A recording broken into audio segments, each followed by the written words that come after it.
Welcome to the 8-Bit Instructor Podcast, a show dedicated to helping you level up your instruction in order to craft authentic learning experiences for both you and your students.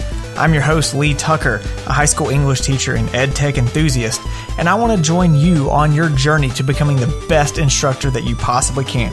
So if you're ready, grab your adventuring gear and let's get going.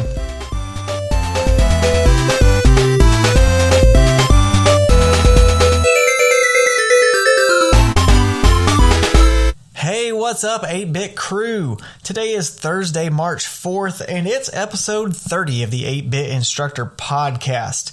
Happy March, everybody. Spring is upon us.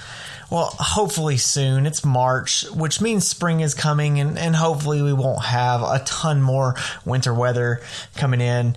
Actually, it has been a little bit warmer where I am down in Georgia. Last weekend, it was warm enough that I got out and chilled out in the hammock for a while, and man, it was nice. It's been a while since I've been able to do that. So hopefully there are more days like that ahead. I hope that wherever you're listening from, you're doing well and that you're finding times to rest and recharge, however that might be for you. I've got a great show in store for you today. Later on, John Meehan, return guest, comes on. John and a new partner of his just recently dropped some huge news, and I was able to get him on the podcast to chat a little bit about that. But you're going to have to get through a little bit of professional wrestling talk before that, because he and I got into a little bit of reminiscing and nostalgic talk about the late 90s and the professional wrestling era. So hopefully you'll be entertained by it. But if not, stay tuned for the conversation that I have with John about his news.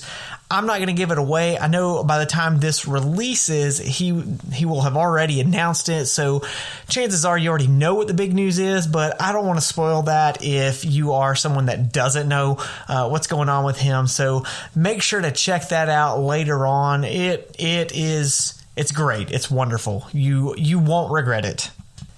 Before we get to that, though, I've got some news and some updates for you.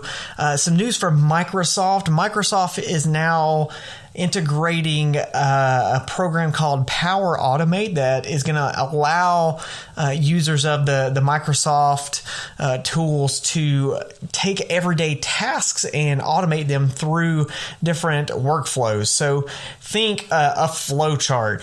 If this is true, then this will happen. And so some of the examples they gave of things that would be automated is, if you've got new teachers that you're trying to onboard with stuff, it will create tasks in Microsoft Planner for them to do, so you don't have to keep checking up on that. Automating registration for courses or for events. Collecting instructional feedback, either from teachers or from other students, tracking approval or requests for maintenance. So a lot of those, everyday tasks that tend to take up a lot of our time as educators or administrators will be able to automate through that program, Power Automate. So that's super great. I love when I can find a way to automate any kind of thing that I do at my job, because it frees me up to do some more of that creative type of stuff that I like to do. There's a lot of stuff going on with Google Workspace, a lot of updates coming out. Last week I talked a lot about the big things coming out, but they are slowly releasing some other stuff as well. So one, Google Assistant, if you have that on maybe your phone or something like that, will connect to some Workspace services if you've got the search and assistant service enabled. Essentially what it is a lot of Gmail and Google Calendar functions that you'll be able to do through voice. So something like checking your calendar, creating, canceling, rescheduling calendar events. You can email contacts. So I don't know, maybe that could be useful to fix some of the email problems. It always seems like email is just such a hassle. And now if you got the Google Assistant, you can just do it through voice and tell Google to do it for you. But that will be, it started rolling out March 1st. So hopefully you'll see that soon in the next week or two, if not already. Google is adding Google Chat, Google Calendar, and Jamboard to the Google Workspace Essentials package. So those of you whose systems and districts are on the Workspace Essential, you'll see that available soon. Chat, Calendar, Jamboard. I love Google Chat. Honestly, anything that can get me away from email makes me happy. So I love it when I can get people to use Google Chat or some other chat service, because I get emails and then it gets lost and I have no idea what some of that stuff is. So if you're on the Essentials, be looking for that. Super helpful stuff, especially keeping workflows going. Jamboard now integrates with Google Meet. So if you're teaching virtually, you can use that to integrate into some of your Google Meets even. And Google Docs will now have some improvements for being able to locate new comments and any important conversations you've had. So now you're going to see a little blue dot, and when you hover over it, it's going to say new on any new comment since you last viewed that document. So you get emails a lot of times when people respond to comments for you, but if you log on to it without having checked your email, you'll see little blue dots to indicate that they are new comments from the last time you were on there. Also, in the comments history dialog, you'll be able to filter comments. So you can filter to comments that are for you, you can filter all comments, or you can filter resolved comments. Google Calendar is going to have some more options for sharing your availability with other folks. So you'll be able to repeat out of office entries and then splitting working hours into multiple segments each day. So it won't just be like maybe a 8 to 4 work day. You'll be able to split it into segments. So, hey, have no fear, guys. Those of you who get that hour between going home and eating dinner before you go back to working on schoolwork, you can split that up now, and people can see that you have that hour free so that they can bug you even more. I'm kidding, but it is nice if you have like a split schedule where maybe you're available for other things. You'll be able to do that. So you'll see that in the options stuff in the Google Calendar. One new Google Meet feature that I mentioned last week that's already rolling out is the ability to end Meet calls for everyone at once. So if you click to leave a call, if you're the host, it's going to give you a little dialog box to ask you what do you want to do. You can just leave the call if you want and leave everybody else on there, maybe a staff meeting or something like that, or you can click to end it for everyone. So that's I saw that earlier this week when I did a Google Meet. So hopefully if you haven't seen that already, you'll see it here in the next week or so.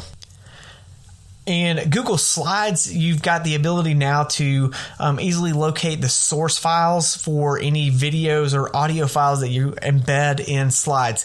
So if you remember a few months ago, Google released the kind of access checker for any of those embedded videos. So let's say you got a video in your Google Drive and you put it into a Google Slide. Slides will check to make sure the sharing options of that video are correct, so that it's not private, that anybody that's going to click on it is going to have access to it. Now you're going to see a little icon that will allow you to go directly to that file in Google Drive. So previously, if I clicked on something and saw that I didn't have the right access set, I'd have to go into my Google Drive, I'd have to go find that file and then change the share settings. Now you're going to see it's the little square icon that's got the arrow coming out of it, similar to like the share icon. When you click that, it's going to open up a new window with that file folder in it. So you can easily get there and click and change the sharing access. So that's a super helpful time saver right there in Google Slides. And finally, we need to take a moment of silence to mourn the loss of Internet Explorer 11. Just a reminder, and this is not news, but it's a reminder that Google sent out. On March 15th, Google Workspace apps will no longer support Internet Explorer 11. So, rest in peace, Internet Explorer. We will probably not miss you. I have not used Internet Explorer in I don't know how long. It was great when it first came out. It was the only one. But so many other web browsers have gotten so much better. If you use Internet Explorer, though, find something new because Google apps aren't going to support it. All right, so what John Meehan is going to be talking about later on definitely qualifies for the treasure chest for this week because it is quite the treasure. But we're still going to open up a treasure chest today because I do have a little nugget for you to get you kind of ready for what John's got up. It's not connected. It's just something that is random. So my treasure chest item today is something that I believe I saw Jake Miller retweet it a few weeks ago. I checked it out. I love it because it fits right in with the stuff that I do in my class. And that is a Google Chrome extension called Slides Timer. And I'll have a link in the show notes to the page if you want to add this.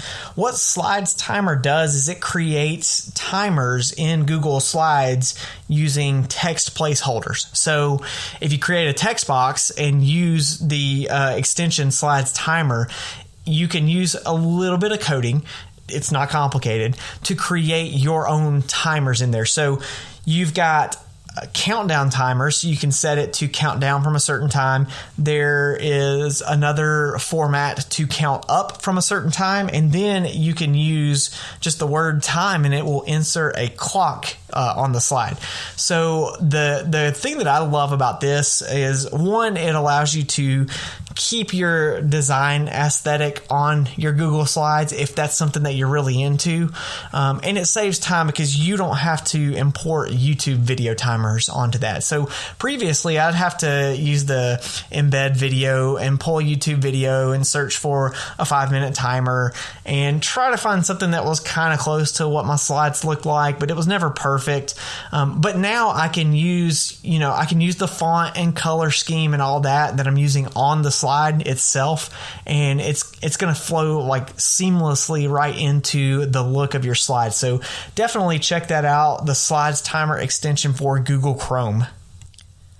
All right, it's time to get to what you guys are here for. You've suffered enough through my news and updates and my treasure chest, so let's get to John Meehan, right?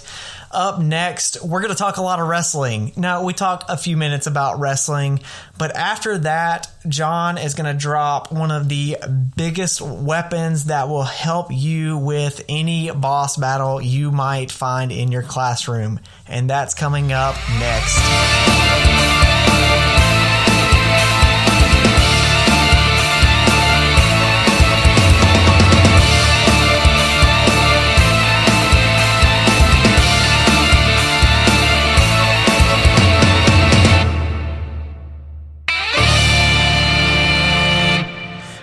John, hey, thanks for joining me back.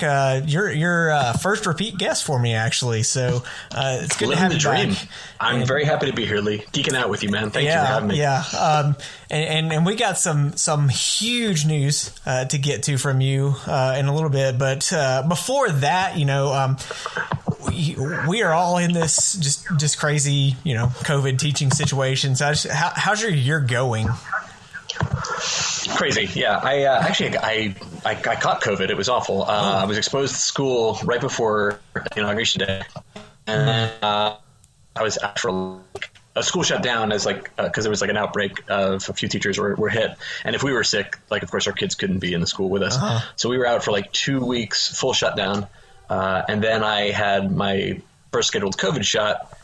That, for me, acted like it was the second shot, which usually is what knocks people really on their rear ends. Yeah. For me, because I was just still getting over COVID, it really laid me flat. So I was out for pretty much the month of January, which is tough because I have a lot of things I'm trying to work on. Yeah. I just bought a house. I just moved. I have this big announcement, which we'll talk about today, that we went on Monday with that. So not ideal, not a great time to get sick. Right. But some years you try to change everything, and some years you just try to survive everything. This is probably a more survive year for me, I think. Right. So, in all of this, clearly it's been a stressful year for you and for most of us in the classroom. So what have you found, maybe something that you've done before or something new that you found this year? What do you like to do to kind of recharge and reset, to just get away from school? Yeah, that was a great question. The moving helped. A new change of pace. Like I looked into, like every good millennial, zennial, Gen Xer or Gen Y, I think we are, like looking at Zillow and Redfin, getting excited about the prospect of not being in the house where I was. Right. And like, I really am, I keep, burying the lead, but like this project I've been working on has been very sustaining, very fulfilling for me.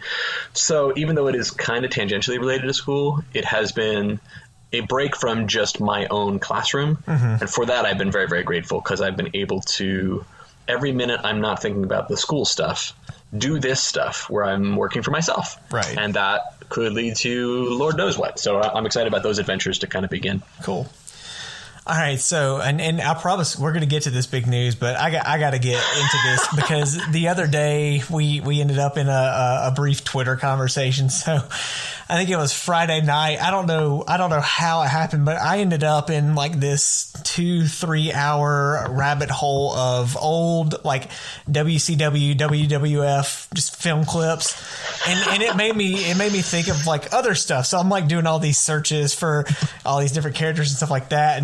And I know you're a big pro wrestling guy. So I just, I was going back into the mid late 90s kind of era.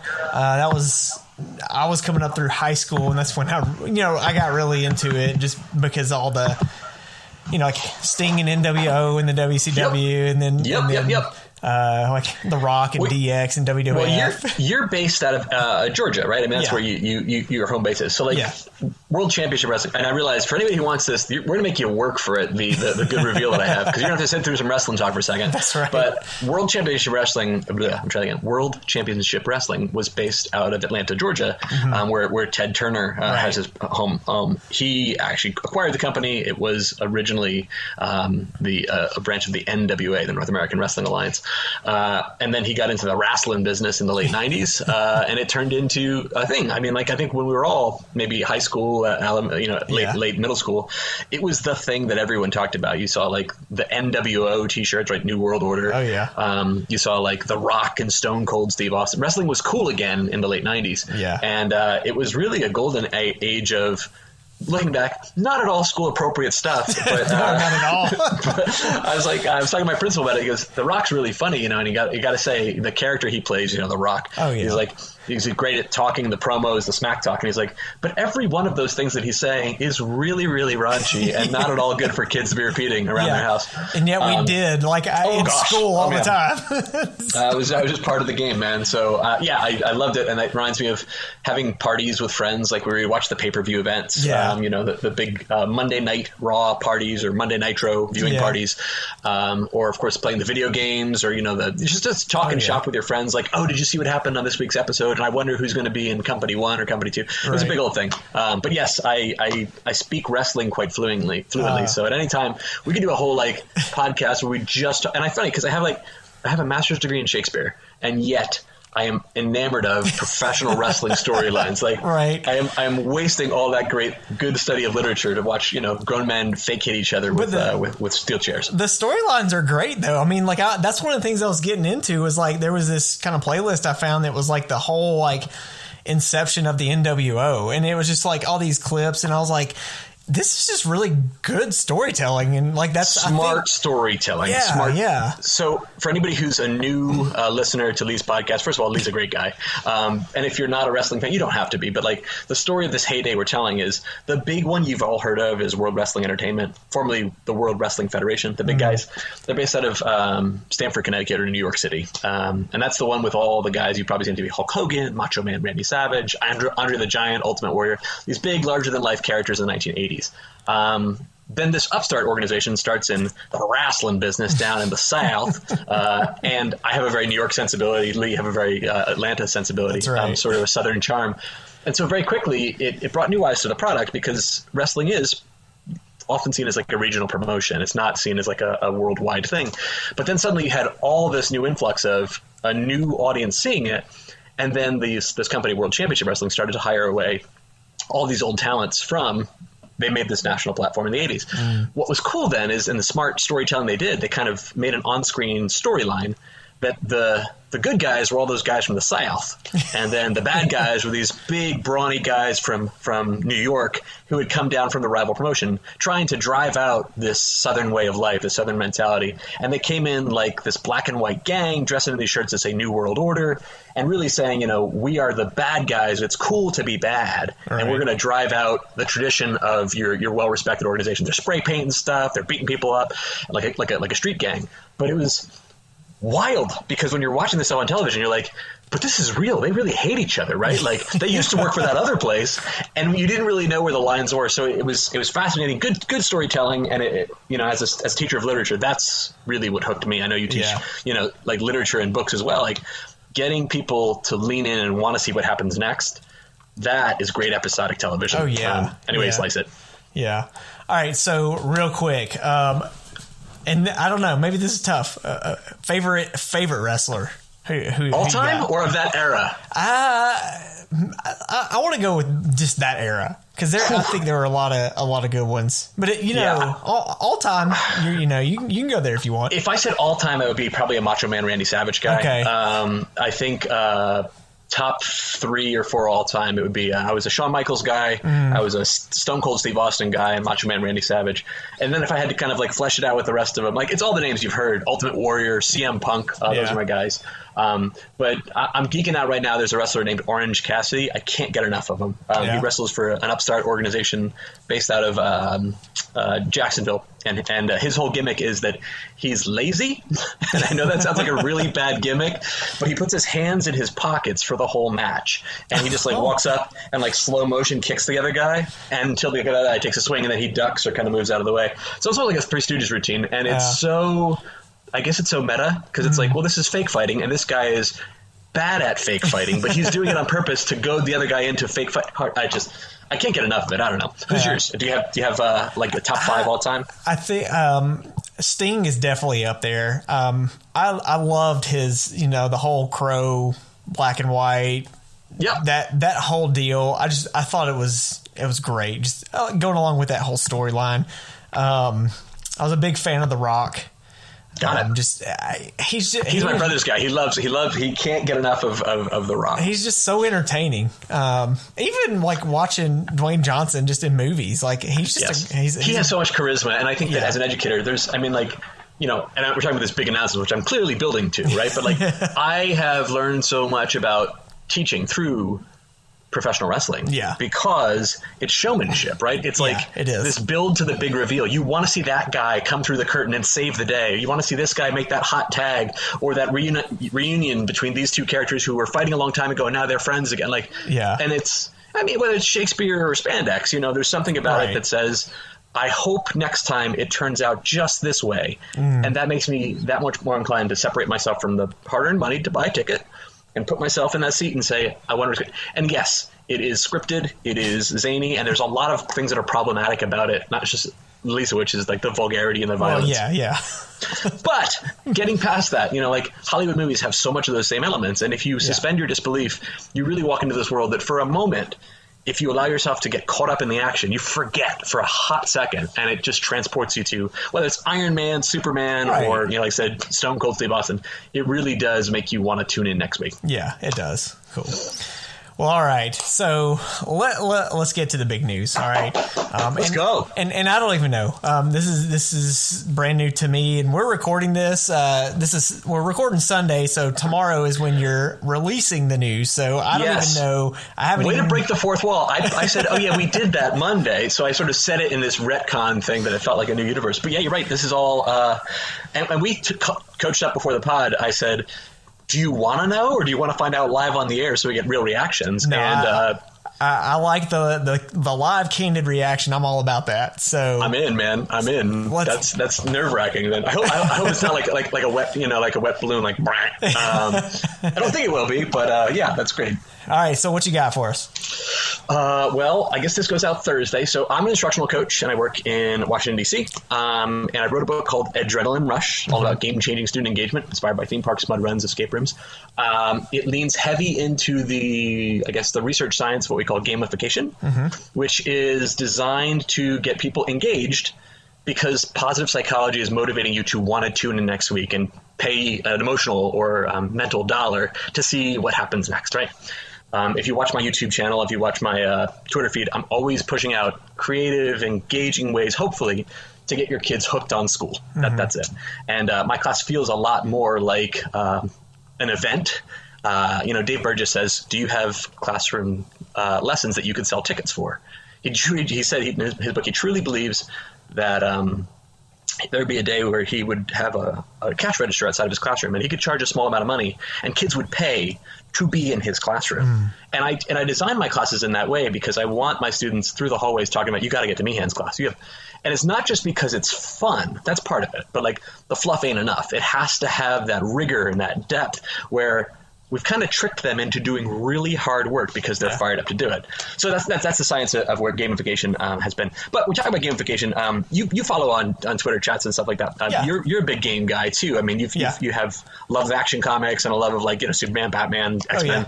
But in gamification, I mean, when you see it on Twitter, kind of what is your vibe on that? Because I'm kind of teasing out the reveal without like me just talking the whole time, right? Yeah. Well, so I mean, because I can go, I can always go. I think maybe some of it's the difference between a lot of what I see versus some of the stuff that I've kind of read up on with gamification. So, and I think we talked about it last time when you were on the kind of difference between gamification and game-based learning stuff. So, I think a lot of times I'll see online and on Twitter things that are a lot more game based, where it's you kind of take something and you turn it around into a game, which has its own merit in its own ways. But I think the idea of gamification is that almost kind of like building the intrinsic kind of aspect within what you're doing. So it's utilizing rewards, for lack of a better term, but like accomplishments and achievements and unlocking all that kind of stuff to motivate students to kind of take charge of their own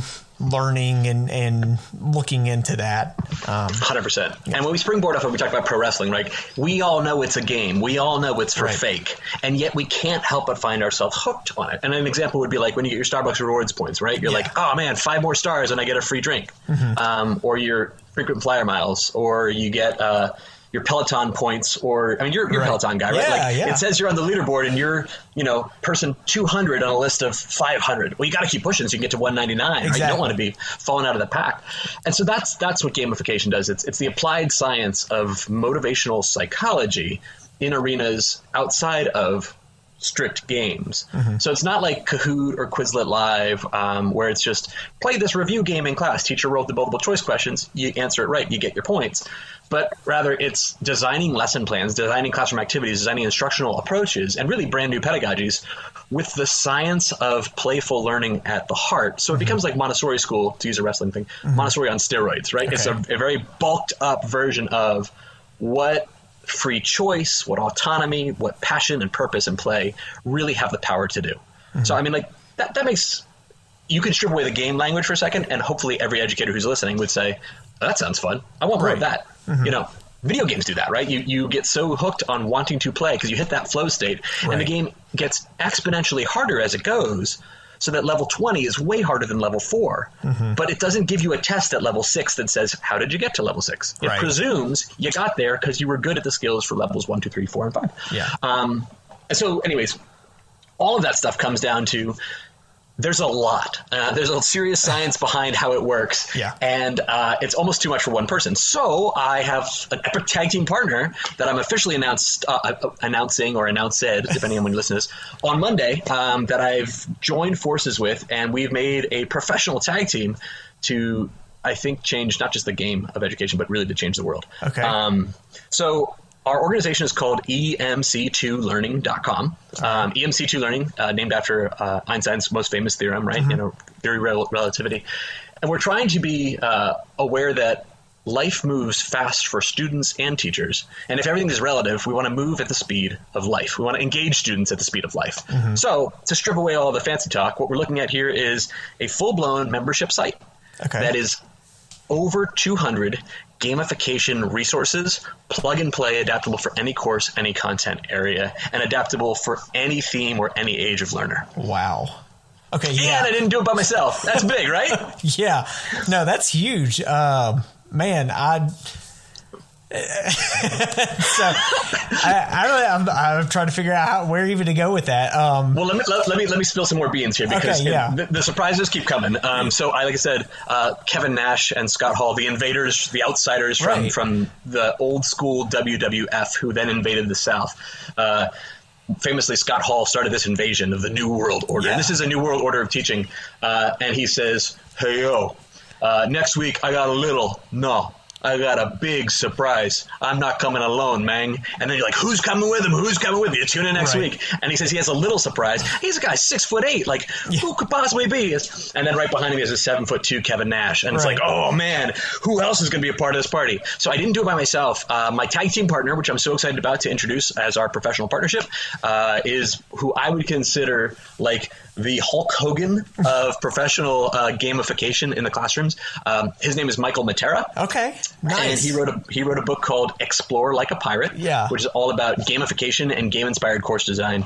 On the short list of people who is always at the top of those conversations about how to use appropriate, smart, game-based learning in classrooms, Michael's the guy. 100% he's the guy. Nice. And to be able to do that thing where Macho Man and Hulk Hogan shake hands. Ooh, yeah. Right. Like, we are there, and the energy is. So for the past 12 months, we started in March of 2020. Oh, wow. We have been working behind the scenes to curate this website, and we can go into all the details about what it offers. Yeah. But it's basically Netflix for student engagement. Okay. So with your membership access, you have the ability to join us in this, like I said, this new world order of teaching, where one price gets you in for the whole year, and you have plug and play, binge-worthy access to 200 plus lesson activities, step-by-step video explainers of what the heck is going on, how to use it in your classroom, lesson plans, walkthroughs, plug and play, pop and swap templates so you can make your own twists on what we've offered up. Okay. Comprehensive book studies, self-paced online courses like Masterclass. Okay. And members-only live streams, discussion forums, get-together webinars, lesson planning summits, because things move so damn fast on the internet. If we don't have a hub to kind of collect everything, it's left to people to scroll and search, and that's time wasted. As teachers, I hate it when people waste my time or waste my money. Right. So we wanted to say, just like the WWE Network is, get in here and you can binge all of the old stuff. Just search for your favorite thing. It is a fully searchable database with custom content for any classroom. Right. And it's not like Teachers Pay Teachers where it's like a dinky worksheet on the Civil War. Right. A photocopy of the guy down the hall. Instead, it's a lesson stem or a lesson frame that you can adapt to say, oh, that's how you can gamify a Socratic seminar? Cool, I can do that right now with my class today. And that's kind of the secret sauce that we're giving away in our membership side of things. And again, like that's a one site access, one price access gets you for the whole year. Okay. Which then with over 200 resources at launch, we will keep adding more resources every day, every week, every month, and every year. So like, this is my retirement plan. I'm working with Michael, going forward, like ride or die, NWO for life. We will be in this for conservatively the next 20 years. And our plan is to add more resources on the daily, on the monthly, on the weekly, because things change. Yeah. And if we have them, almost like a Disney World of education or a Netflix of education, you can get back in there, visit your old favorites, or see all the new rides that keep coming, because we want to not just like be hype lords and say tune in next week and see what's coming. But like, there's actual quality content that's being curated and developed inside the site every single day for all of our site members. Plus, they're working with one another to collaborate, to brainstorm, to share ideas. And so it's not ephemeral and it's on your stream and then it's lost on Twitter. It's, oh, Lee remixed this really cool thing. Let's check that out. Or Susan has an idea here. How can we mix that in our own classrooms? And all those discussion forums and all that lived in space has a chance to quality control and to vet stuff, in addition to the video explainers, the step-by-step walkthroughs, and all the resources we have, like the templates that are ready to go for teachers. Once you master the pedagogy, you're pretty much like, you're stepping in the arena, and it's going to be baller. Man. I can't wait. Yeah, that is definitely huge. Right? Like, I felt like I was slicing it a little bit on the internet. Like, I promise, guys, 2 days, 3 days, but like, this is a big friggin' deal. Yeah, I think so. And I think some of the things that I've talked to some folks recently about is the idea that, right now with education, and especially like online stuff and ed tech things, there's so many different things that do a little bit. And it's hard. Like, I don't know, like with your students, but I know like with my students, I have to be careful how many different apps or sites I'm giving them, because they get kind of confused. But from like a resource standpoint, that's great to know. Like, I can just get on there and then know that I'm going to be able to find something that is going to help me in class. Like you said, having to scroll through and search for stuff and taking 30 minutes, an hour, and then not really finding anything. That's correct. That's and being beholden to someone who's always trying to upsell you with like the thumbnail. Like, I promise it looks like this, and it doesn't. And you get into it, it's like dinky clip art or worse. And like, I have nice things to say about Teachers Pay Teachers. I understand a lot of people do depend on it to make like a side hustle or make a living, because teaching doesn't pay enough. I get it. At the same time, there's a lot of problems with Teachers Pay Teachers. First of all, there is no quality control metric. So anybody can hang shingle, call themselves a store, and post anything. There's no vetting. There's a lot of copyright violations. Yeah. There's a lot of issues with things that are on the site that could be, and I'm trying to like speak carefully about it because I don't want to offend anybody who might use this. I understand why we do it, but it's like, there are things in there that are ableist. There are things in there that are sexist. There are things in there that are racist. There are things in there that are just bad pedagogy. And as a game-inspired course designer, as a gamified learner, I've seen far too many examples of like behavior charts where they get the gold star. You're basically doing like a digital dunce cap, right? And making bad pedagogical decisions just look a little bit more pretty or fun. Or staging an escape room where they try to get out of the Underground Railroad. It's like, don't do any of that stuff. And so without like throwing too much dirt on TPT, or teachers who I get it. We're pressed for time, pressed for resources. I just need a thing, right? Yeah. Our goal is not to be in the off-the-shelf worksheet business, but rather to be in the teacher training in modular bite-sized things, so that we could really teach people how to fish while we fish with them. And then they walk away fed and they say, oh, I can do good instructional design going forward and not have to ever worry about some old binge learning where it's just a copy swap right to something from the hallway. That's the aspirational idea anyway. And because we own the site and we're paying for the site and we're asking members to make an annual contribution, we quality control and we pay content creators. So we have spent a year building all those asset libraries, which means paying web hosting, paying designers, paying graphic artists, paying like all of the layout and the copy editing. Like, that stuff doesn't happen for free. Hosting, Vimeo, like we have our own servers, our load time for our screens, and this is like the type of nerd stuff we've been doing in the last build up to. Like, on a small site, it might take 8 seconds to load a page. Teachers don't have 8 seconds. We got it down to 1.2 seconds. Okay, that's like Amazon speeds. We're really excited about that. But like, watching those analytics, that takes time and that takes some degree of capital. And when we're putting 40 to 60 hours into the curation of a website resource, and maybe that's something we can like kind of segue into, like, well, what type of resource we're talking about? Michael and I will work for between 5 and 40 hours on a single resource, post it to the site so that teachers can download that and learn within 5 to 40 minutes about the length of a teacher prep, how it could be used in their classroom, plug the template in, and they're using it today. Nice. So they can go home tonight and say, oh, I could use this tomorrow. Hell yeah, that's what we want. Yeah, that's huge. I know that's whenever I've done any kind of professional learning trainings and stuff like that, where I'm talking about something or sharing whatever, that's always my goal too, is like, what can I do to you could go tomorrow and be able to implement this.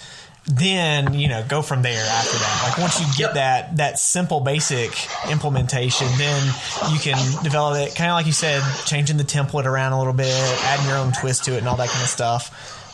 That's great. So it's kind of geeky. Go ahead. The platform itself, I mean, is it primarily just going to be like teachers on it, or is there like a student kind of side on it? I don't know. Great question. So when you pay for like BlueKit or GimKit, and I want to say like those are fantastic tools that serve a real purpose. Like I think Josh from GimKit is one of the nicest people in the whole wide world. I think BlueKit kids love, they get really excited about. That is a front-facing student portal where the student is the content consumer and the teacher has created effectively a battery of multiple choice closed response questions. So it's like Jeopardy, but faster. Right. Our model is to change that so that when a teacher logs into our site, the teacher is the game master. They download the resource and then they share that resource with their students with no fancy new text to learn. So they can share most of it using Google Slides or Google Classroom. And it's plug and play. Your kids don't have to learn any new technologies and not you have to go and log into a separate site. And they can still not just consume content using the Google slide, like, isn't this a pretty picture of the X-Men? Rather, the teacher has a fully editable version of a classroom activity that's gamified. And the slide deck that the teacher uses is either for in-class presentation, for virtual presentation, or for flip to remote. So, for example, like we built out, and this is one that took us, I want to say conservatively, real talk, upwards of 60 hours. We started on a Friday. Michael called me. We worked about 3 hours that day a piece. So like we're looking at 6 hours on a Friday. It was Valentine's weekend. So that now I know what I did on Valentine's Day. That weekend, he worked it up, built it out, and again, downloaded all this paid artwork for like comic book stickers. So it looks like the bam, wow, pows, all that stuff like that. I then started working on what they call the Ben Day dots, the little dots that looks like it's in a comic book, so it has that kind of color fade effect. And I'm using Photoshop and, finesse and all that stuff like that. We took a call again on, I want to say Sunday morning, and now we had a 7-hour, 15-minute call. So he's in Milwaukee, I'm in DC. So that's like 14 or 15 more man hours where we just mocked up what this resource needs to look like and made it so that every slide of the Google slide has the ability to make comic book type panels where all you have to do is click and slide what we call a magic slider. And the magic slider now will resize the comic book panels automatically. So you can make them any size for any storyboard. And we have like 40 or 50 different templates there ready to go. Slap in the stickers, put in the pictures of your own course or content, and then that lives right there. So if students can operate Google Slides, now you can say, hey guys, we're doing a research unit on, photosynthesis. What does your original comic look like? You have to make it six original pages with all these templates that are doing the work for them, right? So like very quickly, and this taps into the gamification piece of it, the endowed progress effect where you start off with a beginner's luck bonus and you feel like, well, I'm that much further along. I might as well finish. I'd be a fool to squander this momentum. When you log into this thing and it looks like a professionally graded Marvel or DC comic book, you can't help but want to put high-level work into it. But you didn't have to do anything to get started. And just like you can start off at the casino and they give you $100 of free money, you're like, this is a good place. We'll stay here for a few more. Maybe, roll those dice. And so what ends up happening is students very quickly lean into assignments because it looks like the teacher put a lifetime of work into it. But you didn't have to build GimKit. You didn't have to build BlueKit. And you as the teacher, very quickly, I'm using the comic book creator as an example, you did not have to build out the comic book creator. Rather, you just have to understand how the pedagogy works. And then you can give it to a room full of fifth graders and say, hey, guys, can you tell us the story of ancient Greece? Michael has, sixth graders. Tell us the story of ancient Greece. Make us a cover of the comic book. And we have like 8 or 10 templates for covers in there with like a one-pager behind that. And sure enough, your kids are like, could I do like 2 or 3 pages to tell the story of ancient Greece? Of course, 100%. But then you can take that same pedagogy, scaffold it up. So like for my high schoolers, and again, Michael and I have been beta testing because we're both working in classroom teachers. We're not an ed tech company. So I'm having my high schoolers do choice research projects, and they're learning about like carbon emissions or like Syrian refugee crisis or like the problem with the deep freeze in Texas and like the water. I'm like, yes. And then they're building like a title page and then 5-page documents. And then when they're done, they're doing that next level learning where they're doing gallery walks and comparing with one another's, or they're doing flip grids where they're talking about how and why they made what they made. And whether you're in person or you're virtual, a student starts to feel connected to this larger ethos of, wow, this is a universe where we're all kind of playing together. I can't can't wait to show what I've made to other people who are delivering at a very high level. And selfishly, then as a teacher, you're like, well, this looks really cool. I'm going to print it out, put it on my bulletin board. Exactly, yeah. And my principal's going to come by and be like, well, that's amazing. Right. We want you to like, lead our school's PD and stuff like that. And again, in the 5 to 40 minutes it takes you to learn how to use the templates, we have the walkthrough explainer videos, really step by step to show you, hey, here's how to make the fonts look just so. We have all those stickers, all those little dots, all those little sliders.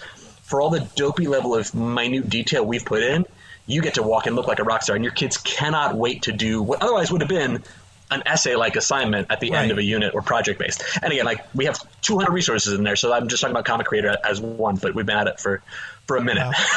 Wow. Well, my 4th 9 weeks theme that I'm doing with all of my presentation stuff is comics. So I guess I'll just have to get on there, and so I don't have to find all that stuff myself. I will hook you up with a friends and family discount. And I'll say that too. Like what we're going to say is we are running right now like a site launch promotion. And the site launch promotion is you lock in at a rate that is 50% off of our launch price. Okay. So you lock in an annual rate for that, and you lock it in for the life of your membership. Oh, wow. So just like Netflix, you're in for the year, and like Netflix, like $12 a month, something like that. We price ours even lower than that.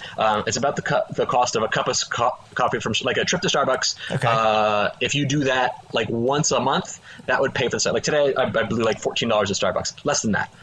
For the cost of what you're in for, then you lock in at that rate for the lifetime of your membership. So as we add new resources, your membership, of course, will only get more valuable. Right. But you'll be like, given that legacy status in for the lifetime as long as you keep your subscription alive. Nice. And then this summer in August, we're launching our free membership available. Right now, that waitlist is open as well for teachers. Sometimes like money is tight, and like to come up with $100, I just don't have it. Right. What I would say is, first of all, if you subscribe to like GimKit or BlueKit, that's one pedagogy, and you spend $60 to $80 to subscribe to any one pedagogy. You're not getting one. You're getting dozens into hundreds of those things, plus all the other resources and the access to us. But in addition to that thing being available for you for a whole year, for those who are the free membership model this summer, they will have access to like curated resources that we're going to push out selectively so that they have the ability to still feel like they have something. We have book studies for Michael's book, for my book. We have courses. We have access to us as the mailing lists. We have webinars, live events. We think there's a real great value. And like I said, I hate it as a teacher when people waste my time or my money. Right. We just want to make sure that we're offering some level of quality control. And it just takes time to do those things because it really has been 12 months in the making since the start of this pandemic. Yeah. Well, man, I honestly, I can't wait to check it out. Like that, it hits a lot of stuff that I am constantly looking for, like, because I'm always trying to find like what are some new innovative things I can do with what we do in class, and just the idea of being able to kind of sit down and just search and then like see all these different resources in one place. That's just awesome. Thank you, buddy. I mean, like, it really, and I feel bad because we were in conversation privately, offline, over the last 6 months, 8 months, and you knew I was kind of working on something, but I had to kind of keep it under wraps, right? And my girlfriend knows, Michael knows, and like, I think maybe our parents knew. Right. That was it. And I'm just like, I'm chomping at the bit. So I felt like a hype lord for the past 2-3 weeks on Twitter, like, it's coming. But like, I think it's more than delivers on that hype. Like I said, I do not like it when people waste my time or my money. Right. And I wouldn't sign my name to anything less than something that was truly the ability to not just change the game, like really I think it can change the world of education. PD sucks. We don't like to have to sit there and be told how to do it and then have to learn one new software for the 5 minutes of engagement because the kids will be on to the next thing. Right. So instead, your membership gets you as a part of a community where you have the quality control and support going forward. Michael and I already have contracts with 4 or 5 different school districts that are already working with us. So when you join in the community, you'll already be members with hundreds of other people who are networking and sharing resources, ideas, templates. Because we don't plan to be the experts. We're just the guys who started, pushing the rock. Right. And then we really watch that momentum. And everybody else sort of take it in a million different directions, which is a win for everyone involved. Yeah. And I love that the basis of it is essentially things that you can use with what you're already, like what you've already got, whether it's Google Classroom or, whatever your system is that you're pushing stuff out to students. I love that idea. Thanks, brother. I appreciate it. Thank you. Well, I think that's probably hitting about the time limit that we got for today. That's a lot. You can call that it, right? But man, I really appreciate you getting on here and sharing this stuff and talking some wrestling too. 100%. Happy to do it. And like I said, if anyone wants to hang out with me on Twitter to talk wrestling or teaching, I'm on Twitter at Meehan, EDU. That's M as in Mary, EEHAN, EDU. Also, our website is emc2learning.com. It's up for life, and we're excited to welcome people to this new world order of teaching. I can't wait, man. And like, even when we hang up on the podcast, like, I don't think you were actually just putting it on for the podcast. Like, oh, that sounded interesting. Like, we can geek out about a lot of stuff here, and not just the wrestling side of it. Definitely. So I really appreciate it. Yeah. Well, thanks so much, John. 100%, buddy. Take care of yourself. Yeah.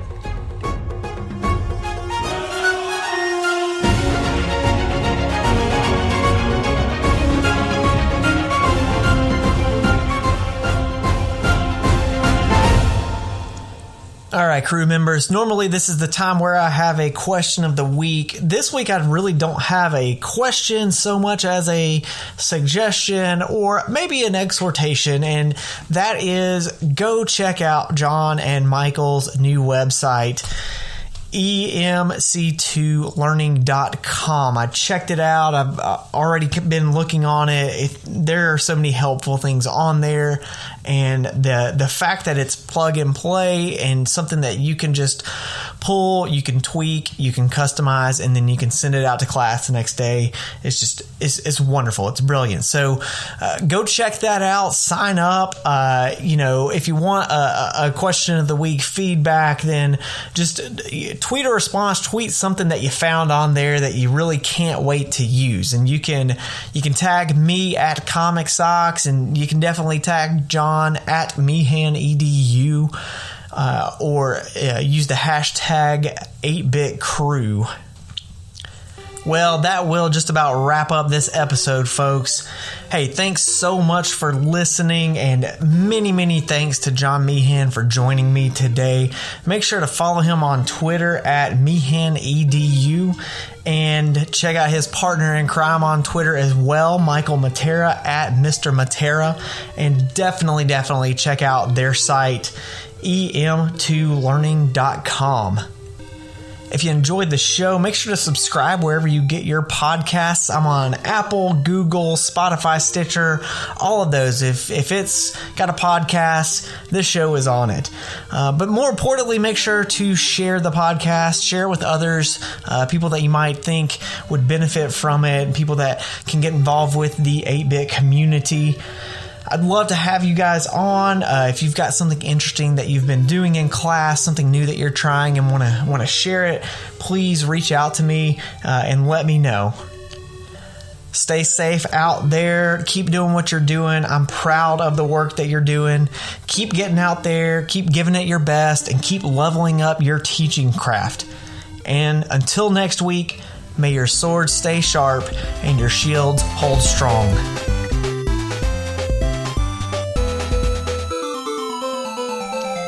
Thanks so much for listening. Be sure to subscribe wherever you get your podcasts, and check out the 8-Bit Instructor YouTube channel for EdTech tips and tutorials, as well as other content on my website, 8bitinstructor.com. And of course, don't forget to follow me on Twitter at Comic Socks and use the hashtag 8bitcrew. See you next week.